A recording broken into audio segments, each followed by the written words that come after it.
Oke, pada video pertemuan kali ini kita akan belajar tentang penggunaan expert choice. Nah, jadi software ini akan kita gunakan untuk memilih material handling yang akan digunakan pada modul 9 pada grup teknologi lainnya.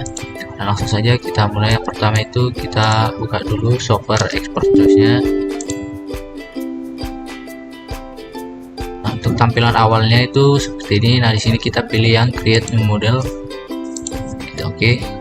Kemudian kita beri nama filenya pengolahan material handling GTL.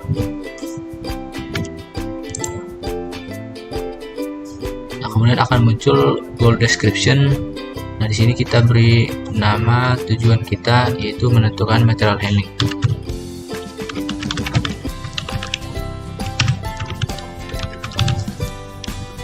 Kita oke. Nah, di bagian goal kita ini kita klik kanan, lalu kita masukkan, kita pilih yang insert child of children node.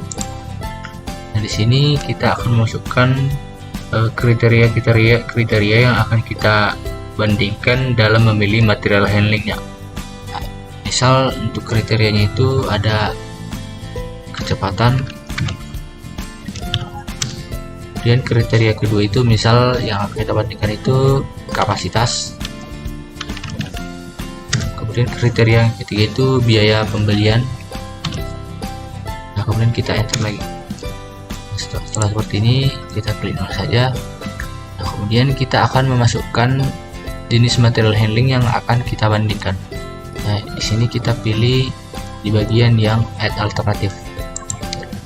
Nah, misal material handling yang pertama yang akan kita bandingkan itu misal hand pallet. Oke, dan kita klik lagi add alternatif. Kita masukkan material handling kedua misal stacker truck. Kita oke lagi, kemudian kita masukkan lagi jenis material handling yang ketiga misal forklift.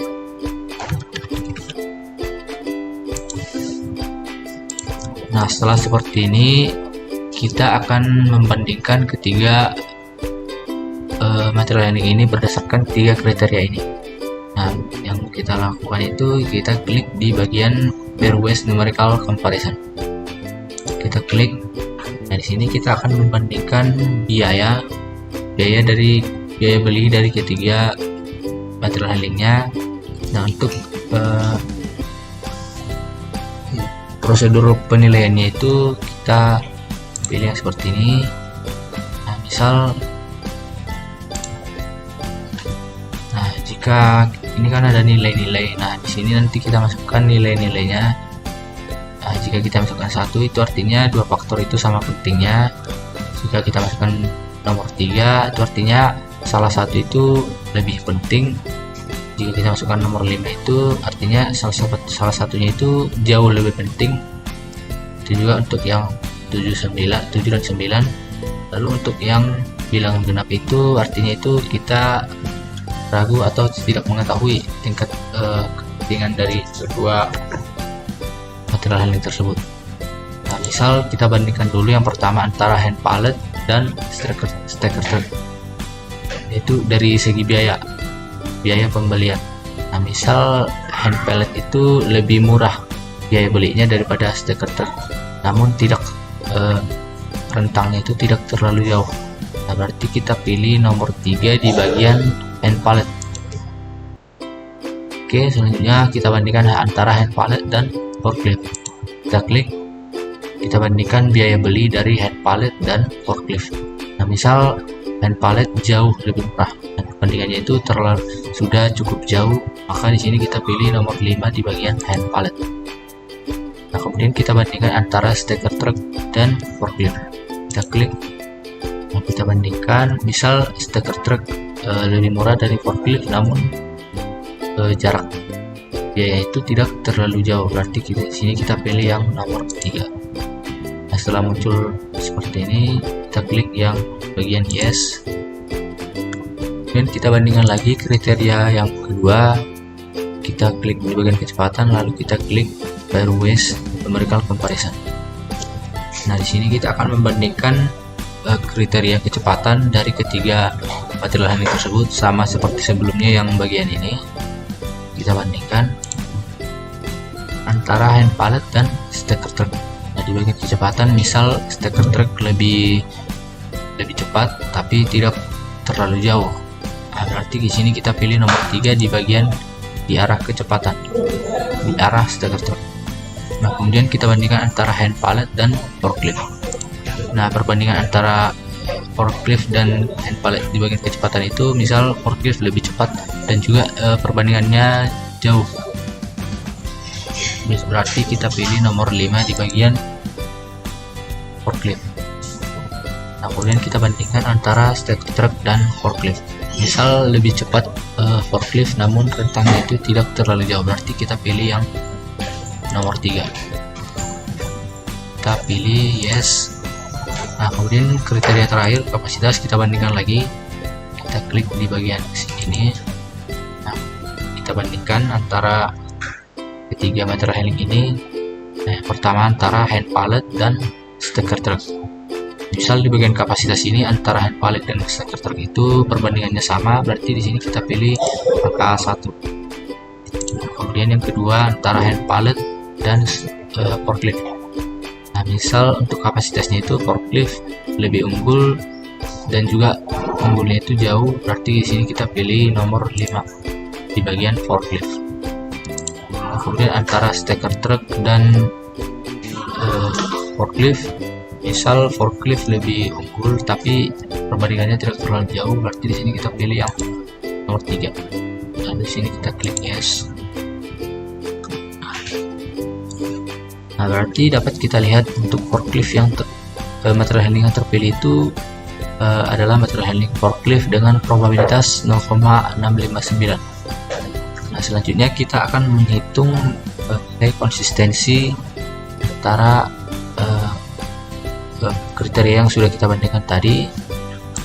Nah, caranya itu seperti ini, yaitu yang pertama itu kita hitung nilai konsistensi dari kecepatan.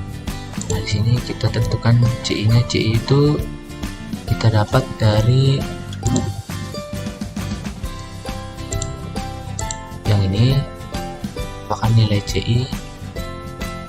Kemudian yang kedua untuk RI itu kita lihat dari yang ini. Nah, misal tadi kan kita bandingkan itu ada 3 kriteria, berarti di sini kita pilih yang bagian ini, berarti nilai RI-nya itu 0,58. Nah, ini tadi 0,04. Nah, kemudian untuk CR itu atau nilai konsistensi kita lakukan pembagian antara CI dan RI. Nah, tujuan kita melakukan perhitungan ini adalah untuk menentukan bahwa data-data atau perbandingan yang kita lakukan tadi konsisten dan valid. Nah, jika nilai konsistensinya ini di bawah 0,1, berarti dapat dikatakan bahwa perbandingan yang kita lakukan itu sudah konsisten dan valid. Tapi jika berada di atas, artinya perbandingan yang kita lakukan tadi tidak valid atau tidak konsisten. Kemudian kita bandingkan lagi di bagian kapasitas. Kapasitas tadi CI-nya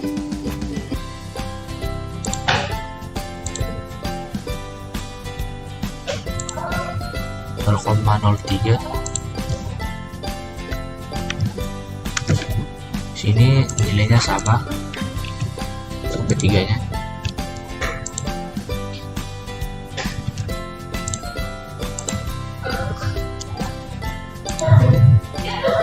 Kemudian bagian meter, ini nilai C itu 0,04.